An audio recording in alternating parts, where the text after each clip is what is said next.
your respective knowledge in the sort of social media area is, but if you have any questions, just sort of shout out. Whenever I tend to do these things, you find people that you vary in the people that don't even have a computer, right up to the people that log on to Facebook 20 times a day. So sometimes it's a bit difficult to judge where you start with. The first thing I wanted to talk about is sort of explain what social media is, because there's a lot of sort of misconceptions around that. And when we talk about it generally, a lot of people immediately say, when you say social media, they go, oh, Facebook.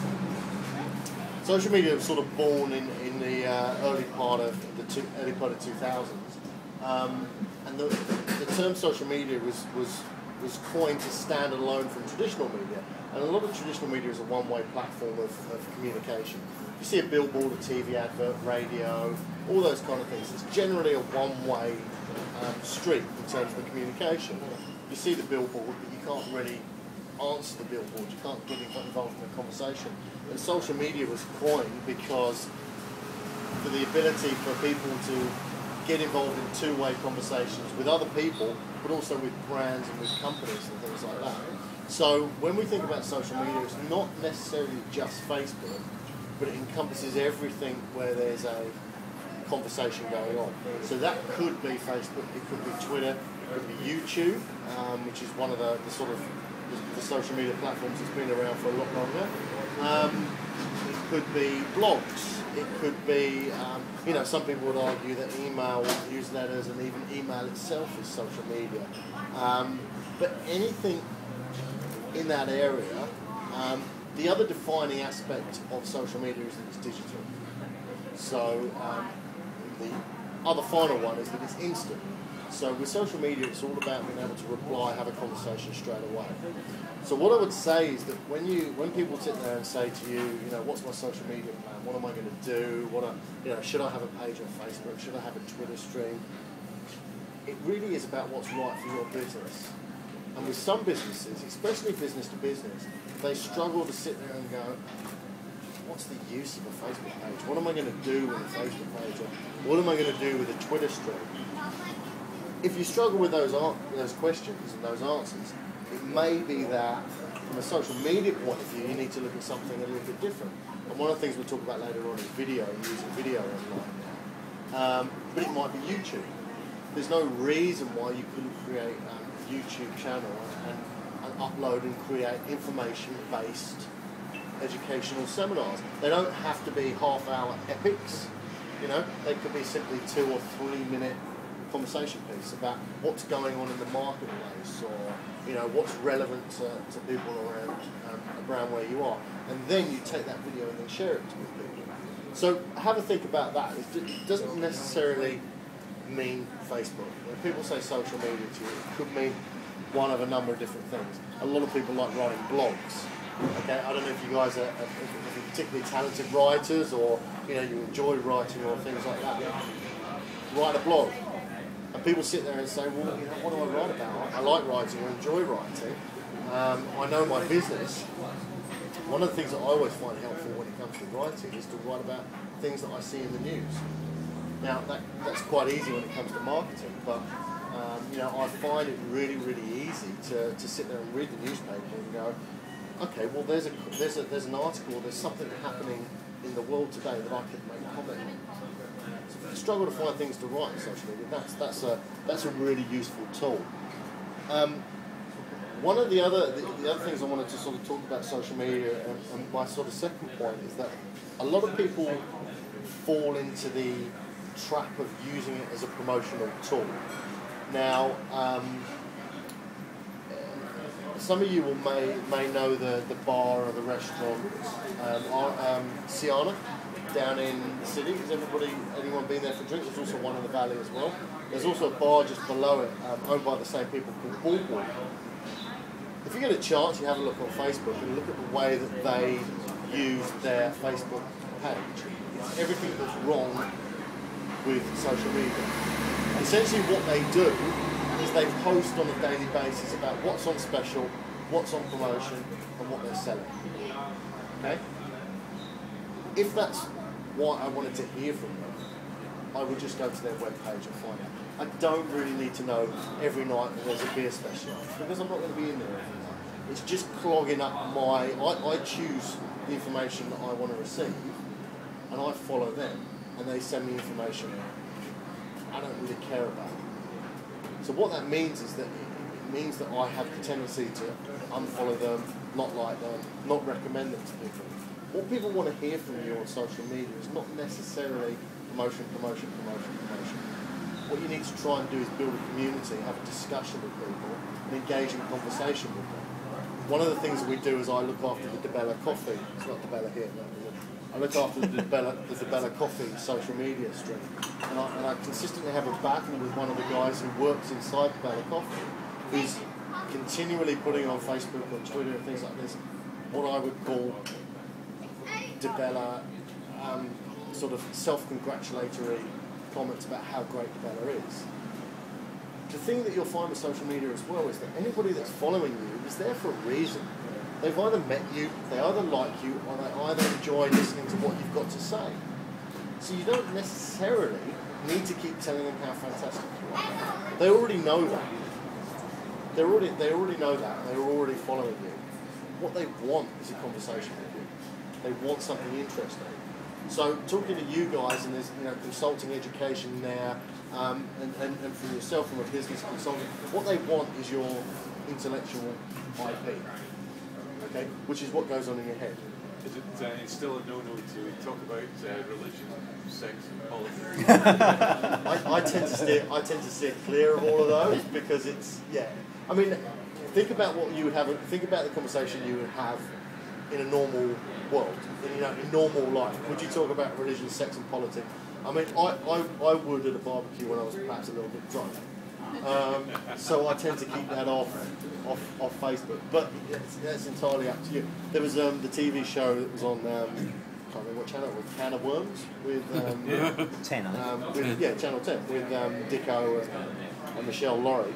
That actually had a fantastic Facebook page where everyone was posting their own can of worms, and everyone was getting involved in all sorts of arguments about religion, sex, and politics and all those kind of things. So there's a time and a place for it. But really what people want is your intellectual knowledge. And one of the big challenges a lot of people face in the social media world when they're in jobs like yourself, you just go, well look, I'm a service-based industry. My knowledge, what's in my head, my skills is actually what I sell. And now you're saying to me that I ought to go on social media and Twitter or Facebook and give this stuff away for free? That doesn't compute. I can't, I want to give them, I want to tell them to come into my office and start charging them an hourly rate.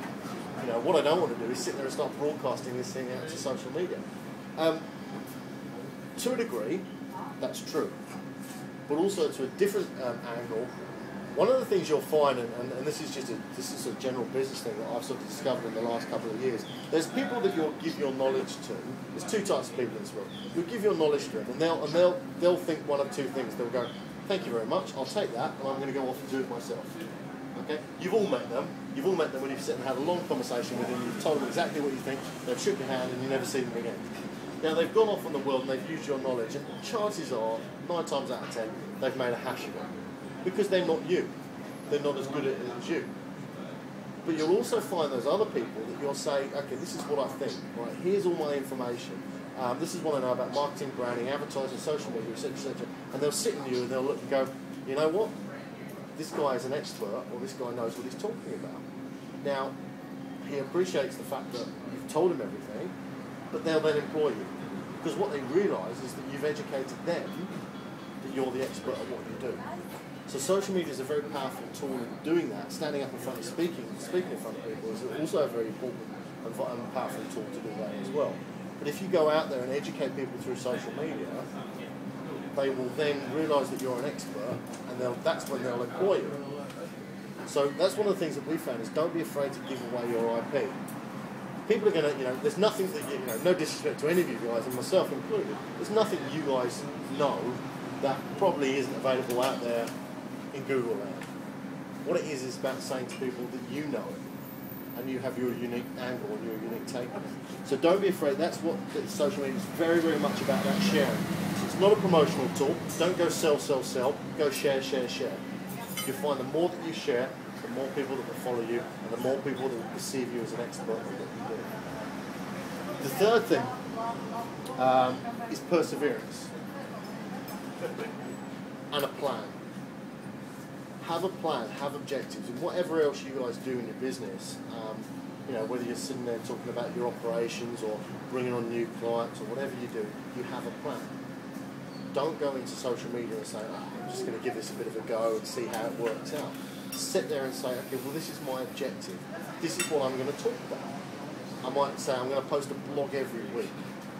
Okay? I have, for example, one of my friends who runs RBS Morgans up in Chermside, just up on Gimby Road as you go past there, before you hit the shopping centre. He writes a newsletter stroke blog, and he sends that out every Friday at 4:10.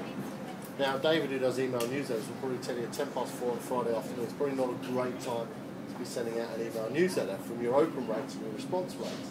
But he does it because that's when the market's shut. So as soon as the market's shut at 4, he sits there and puts all his commentary about what's happening in the share market, the Australian share market, and sends it out to about 200, 300 people. Now that's what he does, okay? And he's been persevering with this for about a year now.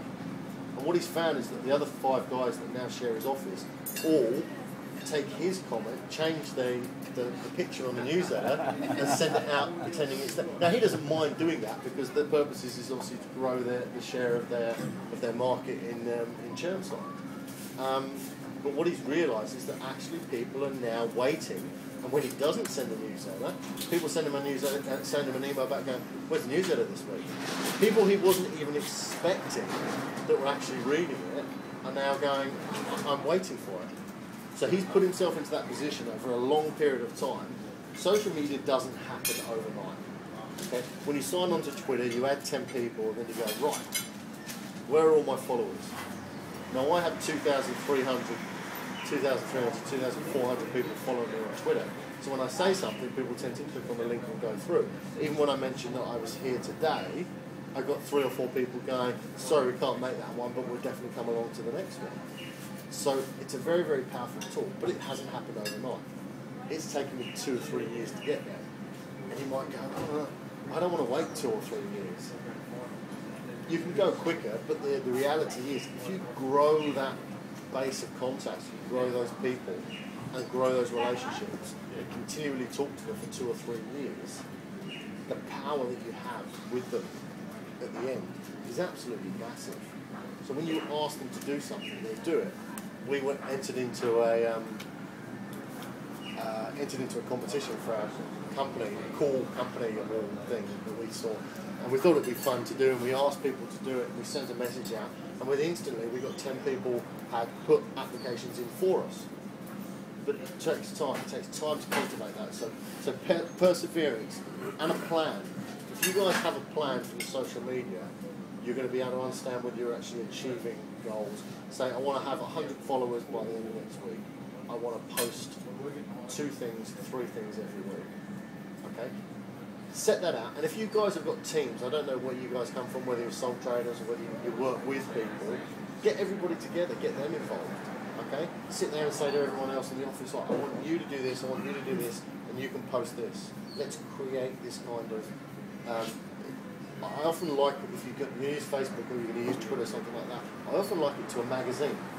If you were running a magazine for business mentoring, what would you put in it? Now, magazines tend to be a complete mix of editorial, advertisements, promotions, articles, that kind of thing. So think in that kind of head and say, okay, social media is about me producing a magazine about 2 cents. All right? And that's what I'm going to talk about. I'm going to talk about all sorts of different things. So, perseverance and a plan. Video. Last thing I'll talk about today is video, because there was a comment that I saw. I've got a couple of other things to talk about. I can't remember whether I put it on here.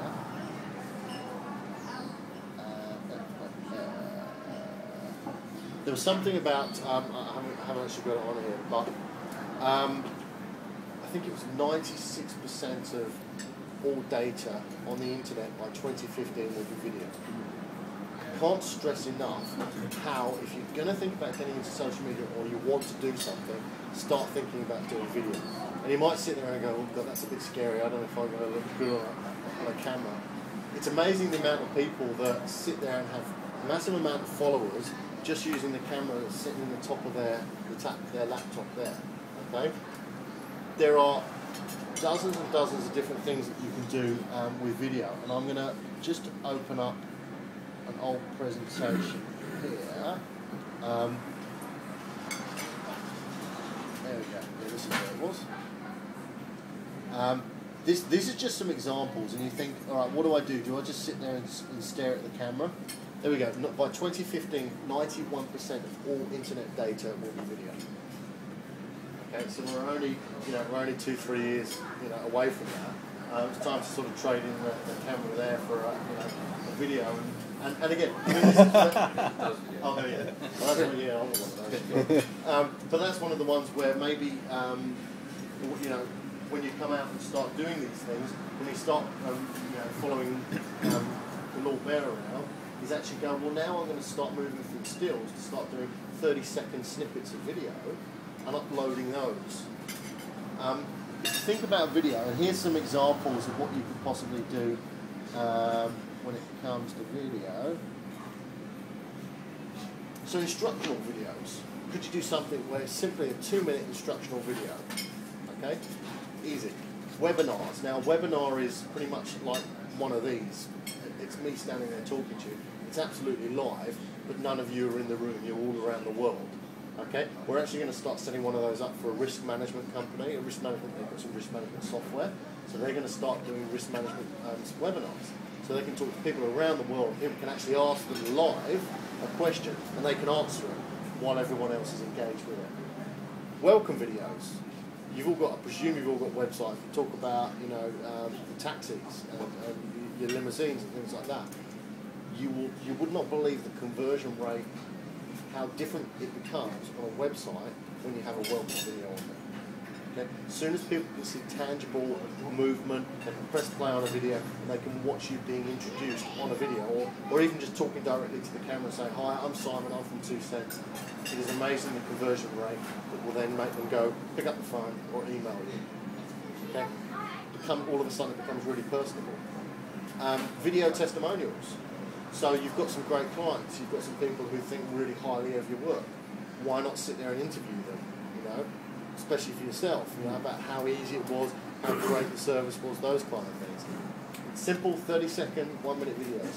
Success stories, product demos, product reviews. If you guys, if anyone actually sells something that's physically tangible, I very briefly bought a Samsung Galaxy and then gave up and traded it to the iPhone 4 a couple of weeks ago, and I did that based on a video product review online. Training, again for yourself, could you do some training videos teaching people what you know? Again, I go back and say, well, it's my IP, I don't really want to give this away. But if they see what you can do in 2 minutes, the chances are they might be giving you a call to say, look, we need some help for 12 months. Commercials, viral videos, there is so many different things that you can do. Video is the next step when it comes to the social media evolution. So think about that. There's some great small companies based in Brisbane who you could be able to call in. There you go, there's one. But seriously, have a conversation and say you want to do an introductory video for your website. It's how long does that sort of thing take if the script's ready? Well, we just did one day of it. Yep. Probably take. Well, we did about 3, didn't we? We did about 3 because we both did it right. Yeah. That's what I wanted to do. Just set it up for it takes half an hour. Come in, off you go. Yeah. So it really finding a good sound. Yeah. And that's one of the key things with video is that the consumers. This is why it's good to have a professional and not necessarily just try and do it on the back of your laptop all the time. One of the things consumers understand is that video is expected to be, not necessarily expected, but consumers are happy with what I would call dodgy video. We've all been brought up on a diet of in Australia's home movies and those kind of things, and and watching live footage and news filmed on someone's phone. We actually expect that. What the Australian consumer, or generally the video, any consumer online doesn't like is dodgy sound. So if you can get the sound right, that's the most important aspect to all of that. So look, that's a really kind of brief 5 key things with social media, and just to sort of reiterate those. First one is know what platform you're going to use. Have a think about it. You don't have to do them all. You could use, we were talking about LinkedIn earlier on, you could use LinkedIn. Okay? That's number one, know what platform. Second one is it's not a promotional tool. Forget the sell, try share instead. Okay? Third one is build that community and have a conversation with people. Try and get engaged in conversation. Go and look at the Dell page actually, because one of the great things on the Dell page that we see happen now is someone the other day asked for where they can get a developer in Melbourne.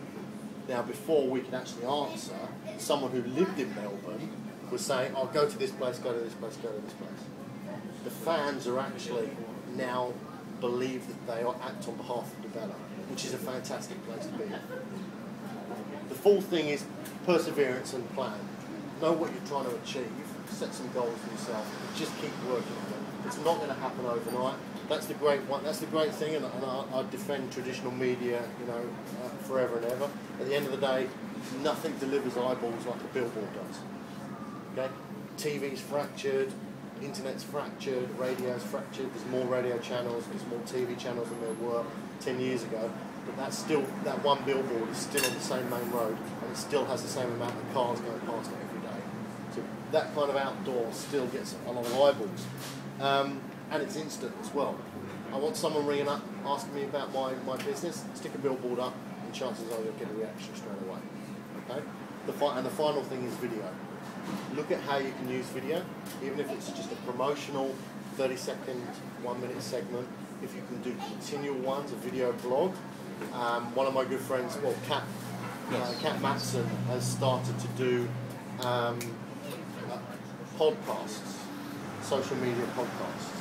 And it's a half-hour conversation between her and someone else, or her and a friend and someone else, interviews, and they're releasing those through the Apple network. Global coverage straight away. Now obviously she can't take a client on who's in Europe or America or anything like that, but what it does is it gives a sense of authority about what she does.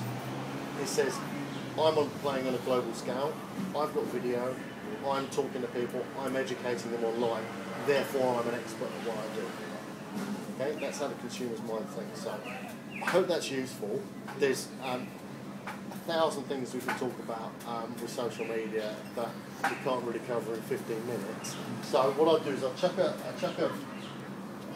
card out there. If you guys have any other questions regarding anything, really, social media, marketing, advertising, branding, that kind of thing. We've probably got a few minutes for questions, guys. Just so that you know, the meeting officially finishes at 8:30, but nobody's going to be booting you out, so you can stay as long as you like, have another coffee, whatever you want to do. Simon, thank you very much indeed. I'll just sort of say thanks on behalf of everybody. And if you've got any questions, feel free. What's your view on Google's social media? Look, I started playing around on Google Plus that week it came out. Yeah. When you see the next evolution of Facebook, you'll see at TechCrunch. I don't know if anyone reads TechCrunch here. TechCrunch is probably the world's biggest blog. It has about 3 million readers a day. So in comparison to some of the major news outlets, it kind of demolishes all of them. But it made a great point about how Google, the day that Google Plus came out on open, allowed everyone else to get an account. Facebook released some stuff that was so far ahead of where Google Plus was that it just sort of demolished what Google Plus was trying to do. They made a great analogy that say Google Plus was racing to get to the puck, and everyone was trying to get to the ice hockey analogy was racing to get to the puck. Facebook were actually where the puck was going to be. They'd already sort of gone, this is where we see social media is going to be in the next 5 years, we're going to get there. And they're there already. So, I've used Google Plus. I unfortunately think it will become another one of those redundant, No fake news. half-assed attempts by Google to... I understand what Google's trying to do. That Google are trying to do what Facebook can't do, which is insist everybody has an online profile. You're not allowed to use a fake name. You're supposed to have all your correct details in there. There's a great saying about the early bird catches the worm, but the second mouse gets the cheese. Yeah, and I think that's what Google were trying to do, is watch all the mistakes that everyone else were making and create something even better. But unfortunately, they've been so slow at it that Facebook are already that next step ahead. So any new social network, I always go and sign up, make sure I get my name and reserve my name so no one else can get it. Because I made that mistake with Twitter and I can't get my name back. I would keep an eye on it. I don't know if any of you use any other Google tools. Anybody use any Google Maps. Google Maps? I've got the professional version. Yeah, I mean, I use Google Docs all the time. I can't stress how great Google Docs is for sharing information amongst staff, whether they're in the office or not in the office. I use that all the time. And Google Analytics for your website. I presume you've all got websites? Yeah. Anyone got Google Analytics on their website? Yeah. Okay. How often do you look at the data? Well, my website at the moment, I'm having a few issues with the posts. I look at the data for my Google Analytics every day to see who's visiting my site. I find it as a judge of how much traffic's coming to my website based on how many phone calls, how many emails I get, that kind of thing. The link is broken at the moment and I picked it up on Friday and I sent off an email on Friday and still haven't heard anything from them. But if you guys have got people that look after your websites, go back and ask them to add Google Analytics to the website and ask them to send you a weekly report. And it's amazing the information that comes out of it. You'll look at the weekly report and go, what's this? I don't understand any of this. But some of the information, again, send it to me and I can sort of break that down and give you some, the kind of the simple example for it. So a lot of good things coming out of Google. One of them is not, in my opinion, Google Plus. And a lot of people like Google Plus by default because they hate Facebook, which is not a reason to like something, just because you hate something. You hate the alternatives. We've probably got time for one more question if anybody has a... When you say make a plan, just say for example your plan is to get so many followers on Twitter and so on. So say we're pursuing that plan. Yep. When I see those followers, I get all excited. But then I'm like, well, are they actually going to convert and become a client? Like you say, you're saying it's going to take at least, say, 2 to 3 years. Think about Twitter. So you use Twitter quite a lot. No, not quite a lot. But every time we put a tweet on, we get like, say, 5 or 10 followers straight away. Yeah. So if we did it more regularly, it would probably. There's some really cunning ways for getting followers in Twitter. Is use words like church, sex, things like that. And there's a lot of people in Twitter that are automated to set up follow certain words. So I found I used Jesus once for something, and all of a sudden I got 20 new followers that day. But it was all Baptist churches in deep South America, or something like that, which was no real help to me. Twitter's very much about that conversation. It's like if you imagine Twitter's that digital version of going to a networking event. Do you walk into a networking event and try and convert everyone in the networking event to a client straight away? You don't. Generally what you do is you go around, have a conversation. Someone was giving me an example the other day, I think it might have been Kat, who she'd been friends with someone through various social networking sites for about 3 years. And all of a sudden they recommended a client to her that turned into a massive opportunity, like 6-figure opportunity. Now, she wasn't able to measure that, but what she did is kept that consistent conversation, kept that consistent engagement, and kept her personal brand on Twitter true to what it was. So the answer is sometimes it's very hard to measure stuff.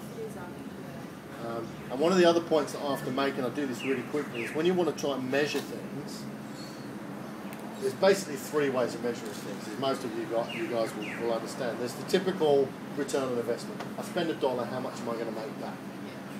So if I spend $1 and someone says, well, I can make $10 back for you, you think, well, that's a good deal, I bet on that horse any day. The other one is qualitative, basically measuring the numbers. So as your Twitter fans grow, one of the things that I would use Twitter for, or I use Twitter for, is referring people back to a blog on our website. So I tell people about a blog on the website, they'll go and read that, and then hopefully they'll look through the rest of our website and find out what we do. So that's one of the ways that I use it. But I can measure how many people click on that link. I can measure the amount of people coming to the website. I can measure the amount of followers I have. So all those numbers, it may not necessarily be about how many followers you have. It may be about, if I post a link, how many people are going to click through that link. If I put a special offer, you know, if you might go 20% off taxis this weekend on Twitter, how many people clicked on that link and went through to the page where the information was? You know? So that's one way of measuring it. The other way, which a lot of people don't really get, and this is what I'm trying to educate Dell Coffee with as well, is that's the quantitative. The qualitative way is about the words that are used to describe or refer to your business. Now you go and look at the Dell Coffee stream, you go and look at the Twitter stream, you go and look at the Facebook page. People talk about it in terms of love and excitement whenever they talk about coffee. They have that affinity for the brand, and you can actually see the words.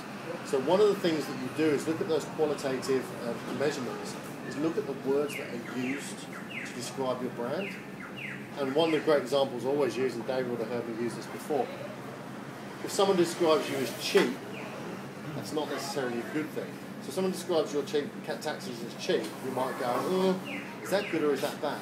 If I describe your taxi service as value for money, that's actually a much better turn of phrase to use than describing you guys as cheap. Now, if people do that, that realises that I may not have actually paid much money for your service, but I realise the value that I've got. If I describe you as cheap, if you describe anything as cheap, chances are it's a negative expression. Well, you know, oh, that holiday was really cheap. You know, or I bought a car and it was really cheap. Chances are that car probably had 3 wheels or a bit of rust or something like that. I bought a car and it was great value for money. They both mean the same thing, but they both mean completely different things. So think about the way that people, when you measure social media, people are using the words that they're engaging with you. Are people replying to you with 1 word or 2 words? Or are they actually writing a sentence back to you? It's a great way of working out whether they're actually engaged or they're familiar with your brand. You know, little things like that you can follow, it just means that you can start becoming a bit more effective. And the last thing I'll say just before we wrap up, social media is never it's never your marketing cake. It's the icing on the cake, or it's one of the ingredients. You should never be saying, I'm going to do everything for my marketing is going to be social media. My entire plan, strategy is around social media. Use the traditional ones, you know, whether you guys use direct mail, whether you use advertising, whether you use, you know, whatever else that you do within your marketing. Don't put all your eggs in that one social media basket, but use it as a link and as the icing on the cake for everything else that you do. Is that cool? Yeah, Simon, thank you very much indeed. We have run slightly over time, so apologies. We're a couple of minutes over. Like I say, you're welcome to stay back, but feel free to shoot off. Yeah, look, I've got to run for a 9 o'clock, but please feel free, just drop me an email. Even if you've just got any questions or you just want to go, what do you think of this, or, you know, like Google Plus. One of the other things just to stress, and if you get approached by people who say they do Google and SEO and SEM and things like that, there's a lot of people out there who are fleecing is the wrong word, are maybe taking too much money out of small business than they should be. Please, any proposals or stuff, you send them to me, I'll have a look at them and I'll tell you whether it's good value for money or not. And that's, you know, completely neutral point of view. That's one of the things that we do. So, you know. Actually, I think I've got a quote from your colleague Rachel. Yes. Yeah, she's going to see us before I had the baby. And I was like, come talk to me in October. So, do you do like the quote that she's given us? Yeah. Is that, I just can't remember, would there be a variety of things that you're going to do, or is it just, that's a standard? Generally when we do, was this for sort of a general marketing strategy? Yeah, social media strategy. Yeah, we just basically look at business by business and sort of say what's best for you. Okay. For example, we're pitching to a company, Brisbane Mediation, this afternoon, who are sort of the people you go and see before you go and talk to lawyers and things like that. So for them, it's going to be a lot of through LinkedIn, because they actually find they get a lot of referrals through lawyers, because lawyers go, you can't afford us to go and talk to these people instead. So it depends. Business that we sit there and go, who are you trying to target? Who are you trying to talk to? What platform should we use? And also it's about how engaged you are. You guys might be out on the road busy all the time, so you might be sitting there going, I can't possibly do this. But again, it's using things like that, when you're sitting out in the car, about what can you do whilst you're out on the road.